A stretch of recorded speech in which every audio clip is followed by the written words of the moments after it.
About non banking financial company, NBFC का ये full form है। NBFC is a company which registered under the companies act 1956, do the business of loans and advances, the acquisition of shares, stock, bonds, debenture, securities issued by the government or local authority or other marketable securities। NBFC एक company है जो कि company act 1956 के अंदर registered होती है। ये loan और एडवांस से रिलेटेड बिजनेस करती है। गवर्नमेंट या लोकल अथॉरिटी के द्वारा जो भी shares, stock, bond, debenture, security issue की जाती है वो इनका एक्विजिशन कर सकता है। इट मीन्स एनबीएफसी को पावर है कि वो शेयर, स्टॉक, बॉन्ड्स, डिबेंचर्स को एक्विजिशन कर सकती है। A non-banking institution which is a company and has the principal business of receiving deposits under any scheme or arrangement in one lump sum or in installment by way of contributions or in any other manner is also a NBFC। यहाँ पर NBFC क्या क्या work कर सकती है उसके बारे में यहाँ पर बताया गया है। मेनली ये डिपॉजिट्स रिसीव कर सकती है, कोई भी अपना एक स्कीम लॉन्च करके वो जो डिपॉजिट्स होगा उसके लिए एक स्पेशल अरेंजमेंट कंपनी के द्वारा किया जाएगा। इंस्टॉलमेंट में भी वो डिपॉजिट किए जा सकते हैं एनबीएफसी के द्वारा। These institutions are not allowed to take traditional demand deposit from the public. They can only accept time deposit and they do not provide saving or current account facility.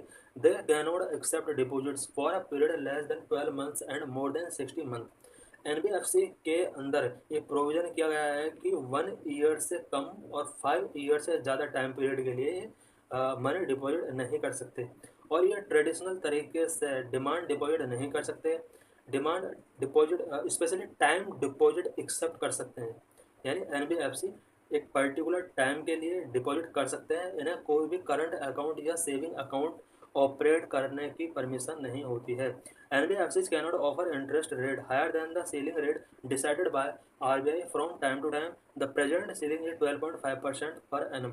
NBFC के लिए RBI की guideline होती है कि वो एक decide की गई रेट से ज़्यादा अपना इंटरेस्ट रेट नहीं पे कर सकते डिपॉजिटर्स को।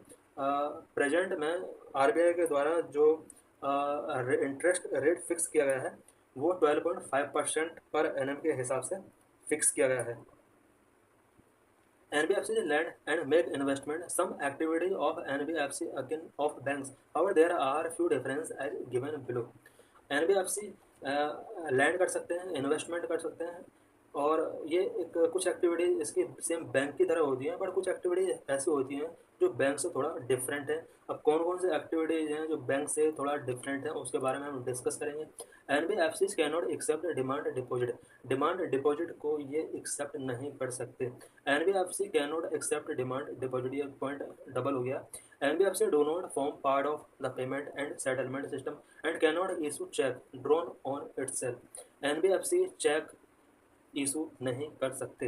NBFC deposit insurance facility of deposit insurance and credit guarantee corporation is not available in depositors of NBFC unlike in the case of bank. Bank को ये परमिशन होती है कि वो deposit insurance facility of deposit insurance और credit guarantee corporation bank के अंदर available होता है, बट एनबीएफसी को ये परमिशन नहीं दी गई है। Unlike banks, NBFC are not subjected to stringent and substantial regulation. Bank को बहुत सारे रूल एंड रेगुलेशन फॉलो करने होते हैं, बट एनबीएफसी को stringent and substantial regulation follow करने की कोई ज़रूरत नहीं है। Next, regulation of NBFC. NBFC का रेगुलेशन कौन करता है, किस तरह से इनको रेगुलेट किया जाता है। The function of NBFC are managed by both the ministry of corporate affair and RBI. RBI has the authority to issue licence to NBFC, regulate their operation and ensure that they obey the established norm and regulation. NBFC को licence issue करने की जो authority होती है वो RBI के पास होती है। इसके ऑपरेशन को रेगुलेट करने की जो पावर होती है वो भी आरबीआई के पास होती है। आरबीआई ये इंश्योर करता है कि रेगुलेशन जो भी मेकिंग किए गए हैं एनबीएफसी के लिए वो बेटर तरीके से फॉलो किए जाएँ। सिस्टमेटिकली इम्पोर्टेंट एनएफसी एक टर्म होता है जो कई बार एग्जाम में आ सकता है, किसी भी एग्जाम पूछा जा सकता है। सिस्टमेटिकली इम्पोर्टेंट एनबीएफसी का मतलब क्या है। NBFC who have assets ₹5 crore 500 crore और मोर as per last audited balance sheet are considered systematically important NBFCs because they have a bearing only financial stability of overall economy.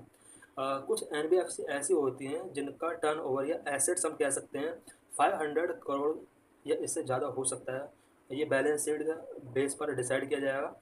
तो इस तरह के NBFCs को financial systematically important NBFC declare कर दिया जाता है। Examples of NBFC include investment bank. कुछ एग्जाम्पल यहाँ पर दिए गए हैं। Investment bank, mortgage lenders, money market fund, insurance companies, equipment leasing companies, infrastructure financial companies, hedge funds, private equity fund and P2P lenders. ये सभी NBFC का part है।